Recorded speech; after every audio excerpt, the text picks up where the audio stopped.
قرآن پاک کی second last سورت ہے۔ اس کا مقام نزول یہ ہے کہ ایک قول یہ ہے کہ سورہ فلق مدینہ منورہ میں نازل ہوئی، اور دوسرا قول یہ ہے کہ مکہ مکرمہ میں، البتہ پہلے قول کے بارے میں علماء فرماتے زیادہ صحیح ہے، یعنی یہ مدینہ منورہ میں نازل ہوئی۔ اس سورت میں 1 رکوع اور 5 آیتیں ہیں۔ فلق کے کئی معنی ہیں، یہاں اس سے مراد صبح ہے، چونکہ اس سورت کی پہلی آیت میں یہ لفظ موجود ہے، اس مناسبت سے اسے سورہ فلق کہتے ہیں۔ سورہ فلق اور سورہ ناس ان دونوں کے کمبائن فضائل احادیث میں بیان ہوئے۔ میں 1 یا 2 حدیثیں پیش کر دیتا ہوں۔ مسلم شریف کی حدیث ہے، حضرت عقبہ بن عامر رضی اللہ تعالیٰ عنہ سے روایت ہے کہ نبی پاک علیہ الصلوۃ والسلام نے ارشاد فرمایا، کیا تم نے نہیں دیکھا کہ آج رات مجھ پر ایسی آیتیں نازل ہوئی ہیں جن کی مثل نہیں دیکھی گئی؟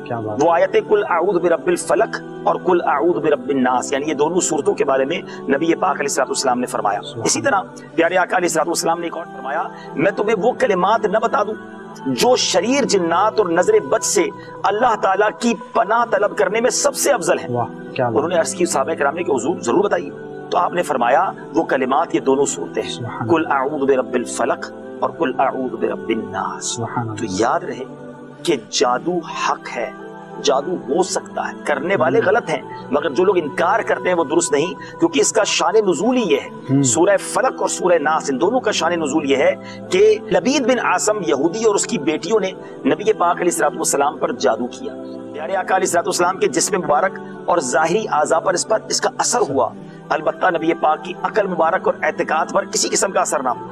چند دنوں کے بعد جبریل امین علیہ الصلوۃ والسلام آئے اور انہوں نے عرض کی کہ ایک یہودی نے آپ پر جادو کیا ہے، اور جادو کا کچھ سامان فلاں کنویں میں ایک پتھر کے نیچے دبا ہوا ہے۔ نبی پاک علیہ الصلوۃ والسلام نے حضرت علی کرم اللہ تعالی وجہ الکریم کو بھیجا، اور انہوں نے کنویں کا پانی نکالنے کے بعد پتھر اٹھایا تو اس کے نیچے سے کھجور کے درخت نرم حصے سے بنی ہوئی تھیلی برآمد ہوئی۔ پیارے آقا کے منہ مبارک بھی تھے جو آقا کی کنگھی مبارک میں رہ چکے تھے، اور اسی طرح نبی پاک کی کنگھی کے چند دندانے بھی اس میں تھے، ایک ڈورا یا کمان کا چلہ جس میں 11 گرہیں تھی، اور ایک موم کا پتلا تھا جس میں 11 سوئیاں چبوئی ہوئی تھی۔ یعنی اس زمانے میں بھی جادو ہوتا تھا، اور نبی پاک پر معاذ اللہ یہ کرنے کی کوشش کی گئی۔